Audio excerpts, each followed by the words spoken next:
Right now on News 8 at 10, winter weather already making an impact in the Quad Cities. Why this year's Festival of Trees parade will look and sound a lot different.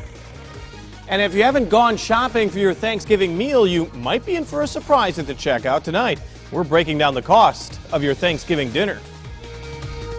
Live from WQAD, News 8 at 10 starts now. Good evening, I'm Jim Mertens. Thanks for joining us tonight. Denise has the night off, and we begin right now with breaking news. Coming out of Davenport tonight, police telling News 8 one person has been shot in the 3000 block of Brady Street. Police have fanned out in the area around the Brady Mart to try to find for at least a suspect, perhaps even more. News 8's Jessica Dedita is live on the scene right now, getting to the scene to find out exactly what's going on. Jessica, what have you learned? Hey Jim, yeah, I'm near the 3000 block of Brady Street where police were called out about 45 minutes ago to a shots fired call. When I first got on the scene, there were about 5 cop cars here. As you can see, their lights are flashing here right behind me. 2 of those officers have since left, and when I tried to interview some officers here, they said they couldn't give me much information as this is still a very active scene, but I did see an officer shining his light near the grass, kind of appearing to be looking for some things, and they were interviewing witnesses as well. But like I said, this is still very active, and we will continue to keep you updated on WQAD.com and bring you the latest tomorrow on News 8 at 5. For now, reporting live in Davenport, Jessica Dedita, WQAD News 8. Also, Jessica is going to stay on the scene for a little bit longer to find out if we can get more information at the scene. We have heard that the person that was shot may not be suffering from life-threatening injuries. So we're going to try to get more information. As you heard, this is happening within the hour in Davenport around the 3000 block of Brady Street. More details when they come in. Want to find out what's going on with weather as well. Starting to feel very cold out there. The wind is really going to be a problem. And Storm Track 8 Chief Meteorologist James Harrow joins us from the Weather Center right now. James? That's right, Jim. Throwing that wind with these falling temperatures, and wow, we're talking about the season's coldest so far. Take a look at the numbers that we currently have. We start off with numbers in the 60s. In fact, as late as lunchtime, numbers are still in the 60s.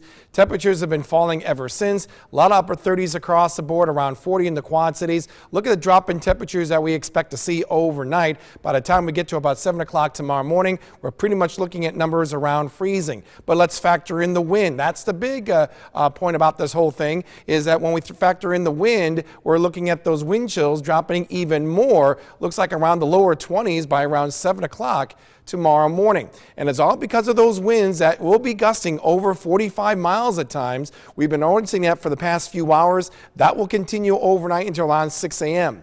After 6 a.m., that is when we start seeing those winds ease up, but still quite breezy, still creating some below freezing wind chills for most of the day. 40 degrees right now in the Quad Cities, and look at the gusts and the winds, close to 40 miles an hour in the Quad Cities. We can hear it just outside our station as well.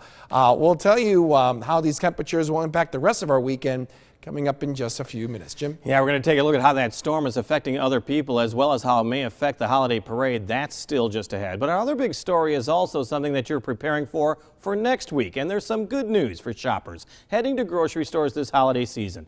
The cost of a Thanksgiving dinner has gone down slightly. News 8's Jenna Morton now joins us live in Geneseo. She's breaking down the cost of some of your favorite Thanksgiving foods. Jenna? Jim, next week a lot of us will be right here, the kitchen, feeding a lot of people. But the Farm Bureau says you may be spending just as much time here, but you might not be spending as much money.